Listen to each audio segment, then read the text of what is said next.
Hi friends, welcome to my channel. Daily serial updates కోసం please మన ఛానల్ని like చేయండి. వీడియో నచ్చితే ఛానల్ని సబ్స్క్రైబ్ చేసుకోండి. ఇక నిండు నూరేళ్ల సావాసం ఎపిసోడ్లో ఏం జరిగిందంటే, భాగి అమర్ ఇద్దరు కలిసి స్వామీజీ వెళ్ళిపోయిన తర్వాత ఇంట్లోకి వస్తూ ఉంటారు. రాతోడు పిల్లలందరూ కూడా సంతోషంగా కలిసిమెలిసి ఆడుకుంటూ ఉంటారు. అప్పుడు అమర్ భాగితోటి ఎంత కష్టమైనా కానీ పిల్లలకి ఎటువంటి హాని కలగకుండా మనం ఇక మీదట పిల్లల్ని జాగ్రత్తగా చూసుకోవాలి మిస్ అమ్మ. మనపై ఎవరు అటాక్ చేస్తున్నారో, అసలు మన శత్రువులు ఎవరో నేను ఖచ్చితంగా త్వరలోనే తెలుసుకుంటాను. వాళ్ళ నీడ కూడా మన ఇంటిపై కానీ పిల్లలపై కానీ పడకుండా నేను జాగ్రత్తగా చూసుకుంటాను.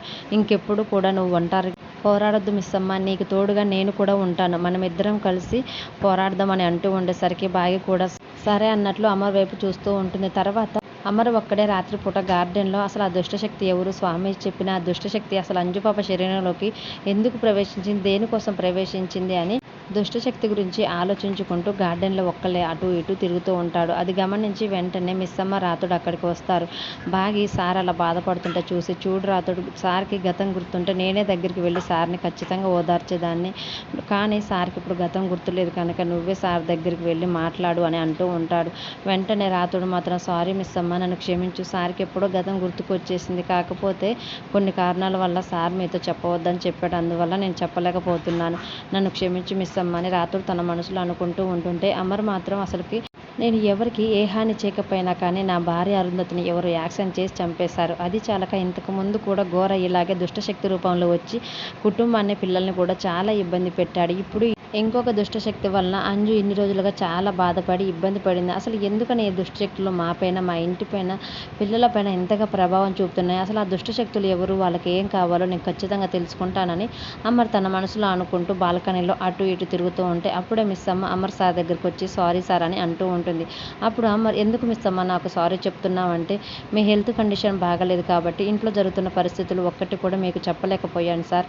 అంజు శరీరంలో ఉన్న దుష్టశక్తి వల్ల ఇంట్లో ఎన్ని జరుగుతున్నాయని మళ్ళీ మీకు తెలిస్తే మీ హెల్త్ అప్సెట్ అవుతుందన్న భయంతో మీకు చెప్పలేదు సార్, అంతే తప్ప మరేమీ లేదని అంటూ ఉండేసరికి, అప్పుడు మిస్ అమ్మ, నువ్వు ఇంతలా నాకు చెప్పాల్సిన అవసరం లేదు, అసలు నువ్వంటూ ఈరోజు లేకపోతే నేను పిల్లలం కూడా ఏమైపోయేవారమో, నువ్వు నా హెల్త్ గురించి ఆలోచించే కదా ఏది కూడా నాకు చెప్పకుండా ఉన్నావు. అరుంధతి నా పిల్లల్ని చూసుకుంటామని నీ మీద పెట్టుకున్న నమ్మకంలో ఏది కూడా నాకు పిల్లలకి తక్కువ కాకుండా చూసుకుంటున్నాం మిస్ అమ్మ, అలాంటి నీపై నాకు కోపం ఎందుకు ఉంటుంది, పైగా ఎన్ని తెలిసి కూడా నువ్వు ఒక్కదానివి ఆ దుష్టశక్తి అన్నిటితో ఎంత పోరాడావో, అంజు హెల్త్ గురించి కానీ అంజు శరీరంలో దుష్టశక్తి పోయేంత వరకు నువ్వు ఎంత బాధపడ్డావో నేను నా కల్లారా ఈరోజు పూజలో చూశాను కదా మిస్ అమ్మ అని అంటూ ఉండేసరికి, అప్పుడు మిస్ అమ్మ, అవును సార్, అంజు శరీరం నుంచి ఎప్పుడైతే ఆ దుష్టశక్తి పోయిందో అప్పుడే నాకు చాలా సంతోషం అనిపించింది. అప్పటి వరకు కూడా అంజు బుజ్జమ్మని ఇబ్బంది పెడుతూ అంజు శరీరంలో ఉన్న ఆ దుష్టశక్తి ఎలాగైనా పంపించేయాలని స్వామీజీ గారితో ఇలా పూజ జరిపించాను సార్ అని అంటూ ఉండేసరికి, నాకు తెలుసు మిస్ అమ్మ, అంజు గురించి, పిల్లల గురించి, మా గురించి నువ్వు ఎంతలా ఆలోచిస్తున్నావో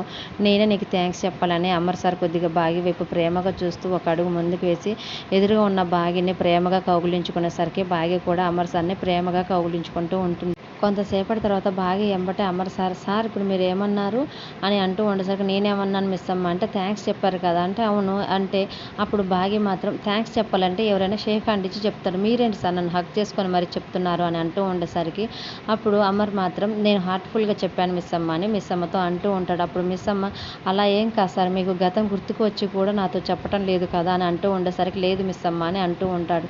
అలాంటప్పుడు మీరు నన్ను ఎందుకు హక్ చేసుకున్నారు సార్, మీకు నన్ను హక్ చేసుకున్నప్పుడు మీకు గతంలో జరిగినవి ఏమైనా గుర్తుకు వచ్చాయి సార్, కనిపించాయి సార్ అని చాలా ఆశగా అడుగుతూ ఉండేసరికి, అమర్ మాత్రం ఆట పట్టిస్తూ భాగి నాకేం కనిపించలేదు అని అంటూ ఉంటాడు.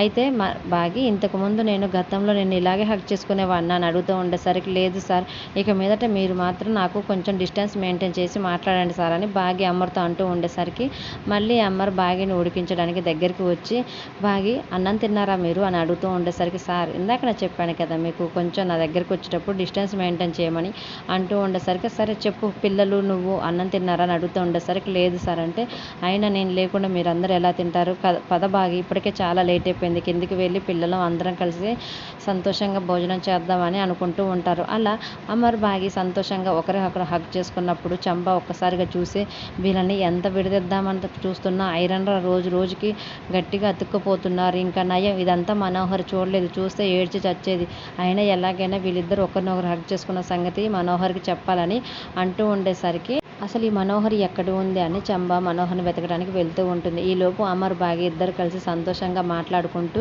వస్తూ ఉంటారు. అదంతా చూసిన రాతోడు ఆహా! 5 సంవత్సరాల కింద విడిపోయిన జంట మళ్ళీ ఈరోజే ఇప్పుడే ఇంత సంతోషంగా చూస్తున్నానని చాలా సంతోషంగా వస్తున్న అమర్ భాగి వైపు చూస్తూ మరోవైపు మనోహర్ని కలవటానికి ప్రచండ మళ్ళీ మనోహర్ దగ్గరికి వచ్చేసరికి వచ్చిన ప్రచండను చూసి మనోహర్ ఎన్నిసార్లు చెప్పను ప్రచండ ఇలా రావద్దు అని, నీకు ఎన్ని అవకాశాలు ఇచ్చినా కానీ బుజ్జమ్మని చంపకుండా దొరికిపోయేలా చేశావు. పొద్దున పూజలు కొద్దిగా మిస్ అయ్యి ఉంటే ఆ స్వామీజీకి దొరికిపోయేవాడివి కదా అని అంటూ ఉండేసరికి ఆ స్వామీజీ అంత పని చేస్తారని నేను అనుకోలేదు స్వామీజీ, నేను తక్కువ అంచనా వేశాను మనోహరి, నాకు ఇంకా ఒక్కసారి లాస్ట్ ఛాన్స్ ఇవ్వు, ఎలాగైనా బుజ్జమ్మను చంపి బుజ్జమ్మ దగ్గర ఉన్న శక్తులను నేను తిరిగి తీసుకుంటానని ప్రచండ మనోహర్ని రిక్వెస్ట్ చేస్తూ ఉంటాడు. మనోహరి మాత్రం ఇప్పటికే అమర్ చాలా సీరియస్గా ఉన్నాడు. అంజు శరీరంలో ఉన్న దుష్టశక్తి ఎవరు అని స్వామీజీ చెప్పిన దగ్గర నుంచి అమర్ చాలా సీరియస్గా ఉన్నాడు. ఈ టైంలో కనుక మళ్ళీ నీకు ఒక ఛాన్స్ ఇస్తే అప్పుడు నేను రిస్క్లో పడిపోతాను, ఆ దుష్టశక్తిని పంపించింది నేనే అని అమర్కి తెలిస్తే ఇంకేమైనా అమర్ ముందు నా పరిస్థితి ఏంటో ఒక్కసారి నువ్వు ఊహించుకొని తన భయాన్ని మనోహర్ ప్రచండ ముందు చెప్తుంటే ప్రచండ మాత్రం లేదు మనోహర్, ఈ ఒక్క అవకాశం లాస్ట్ సారి నాకు ఇవ్వు, ఎలాగైనా బుజ్జమ్మనే ఖచ్చితంగా చంపుకుంటాను, శక్తులన్నీ తీసేసుకుంటాను అని ప్రచండ మనోహర్తో మాట్లాడుతూ ఉంటాడు. అప్పుడు మనోహరి సరే ఇంతగా అరుగుతున్నావు కాబట్టి ఒక చివరి అవకాశం ఇస్తాను, ఇది కనుక మిస్ అయిందంటే అని అంటూ ఉండేసరికి ప్రచండ మాత్రం అస్సలు మిస్ కానివ్వను, ఆ బుజ్జమ్మ దగ్గర ఉన్న శక్తులను ఎలాగైనా తిరిగి పొందుకుంటానని చెప్పి అక్కడి నుంచి వెళ్ళిపోతాడు. ప్రచండ వెళ్ళిపోయిన తర్వాత మనోహరి ఇంట్లోకి వస్తుంటే అప్పుడే బాగి అమర్ కూడా సంతోషంగా నవ్వుకుంటూ కిందికి వస్తుంటే అదంతా చూసి మనోహరి చాలా ఈర్ష్యపడుతూ ఉంటుంది. ఏం చేసినా కానీ వీళ్ళిద్దరిని విడదలేకపోతున్నాను, అసలు అమర్ అయితే గతం గుర్తుకొచ్చినట్లు బాగితో అంత ప్రేమగా ఎలా ఉంటున్నాడు అని అనుకుంటూ ఉంటుంది. అలా వస్తున్న మనోహర్ని అమర్ ముందు ఇరికించడానికి బాగి వెంటనే మనోహరి ఇంత లేట్ నైట్ అయింది కదా, అసలు నువ్వు ఎక్కడికి వెళ్ళి వస్తున్నావు అని అడుగుతూ ఉండేసరికి అప్పుడు మనోహరి బాగి వైపు కోపంగా చూస్తూ ఉంటుంది. రాతోడు కూడా చెప్పండి మేడం, మేడం అడుగుతున్నారు కదా అని అంటూ ఉండేసరికి మనోహరి ఏయ్ అసలు నా గురించి మీకెందుకు చెప్పాలి, నన్నెందుకు మీరు క్వశ్చన్ చేస్తున్నారని మనోహరి కోపంగా అంటూ ఉంటుంది. అప్పుడు బాగి మాత్రం అందులో తప్పే ఉంది, పెళ్ళైన ఆడపిల్లవి, రాత్రిపూట బయటికి వెళ్ళి వస్తున్నావు కాబట్టి నీ గురించిన జాగ్రత్తలు ఆ మాత్రం మేము తీసుకోకూడదా, నేను అడగకూడదా అని అంటూ ఉండేసరికి రాతోడు కూడా అవును మేడం రోజులు అస్సలకే బాగలేవని బాగి వైపుగా మాట్లాడినట్టు అంటూ ఉంటాడు. మనోహరి మాత్రం వాళ్ళ మాటలకు ప్రతిదీ నేను మీకు చెప్పాల్సిన అవసరం లేదు, అయినా అమర్ వీళ్ళకి నేను ఆశ చేయాల్సిన అవసరం లేదు, వీళ్ళెందుకు నన్ను అడుగుతున్నారని కోపంగా అమర్తో అంటూ ఉండేసరికి మిస్సమ్మ మాత్రం నువ్వు చెప్పి తీరాల్సిందని పట్టుబడుతూ ఉంటుంది. అప్పుడే అక్కడికి పోలీస్ ఆఫీసర్ వస్తారు. వచ్చిన పోలీస్ ఆఫీసర్ తను అమర్కి పరిచయం చేసుకుంటూ నేనే సార్ ఇంతకుముందు అరుంధతి మర్డర్ కేసుని ఇన్వెస్టిగేషన్ చేసింది నేనే సార్ అని చెప్తూ ఉండేసరికి అప్పుడు అమర్ తెలుసు ఆఫీసర్, అందుకే కదా మిమ్మల్ని ఇంటికి పిలిపించాను, మళ్ళీ ఇప్పుడు మీరు ఆ ఫైల్ని రీఓపెన్ చేయండి అని అంటూ ఉండేసరికి అమర్ అలా మాట్లాడుతూ ఉండటంతో మళ్ళీ అమర్ రీఓపెన్ చేయమంటున్నాడు ఎందుకని అరుంధతి కేసునని మనోహర్ చాలా టెన్షన్ పడుతూ ఉంటుంది. మళ్ళీ అదే కేసు కనుక ఇప్పుడు రీఓపెన్ చేస్తే నేను చేసిన కుట్రలన్నీ కూడా బయటపడతాయని మనోహర్ చాలా భయపడుతూ అమర్ వైపే చూస్తూ తర్వాత వచ్చిన ఆఫీసర్ సార్ ఇప్పుడు ఆ కేసుని నేను హ్యాండిల్ చేయటం లేదు, వేరే పార్థసారథి ఆఫీసర్కి హ్యాండ్ ఓవర్ చేశాను సార్, రేపు ఆ సార్ వచ్చి మీకు డీటెయిల్స్ అన్నీ కూడా చెప్తానని చెప్పి అక్కడి నుంచి వెళ్ళిపోయేసరికి అమర్ కూడా ఓకే సార్ అని చెప్తూ ఉంటాడు.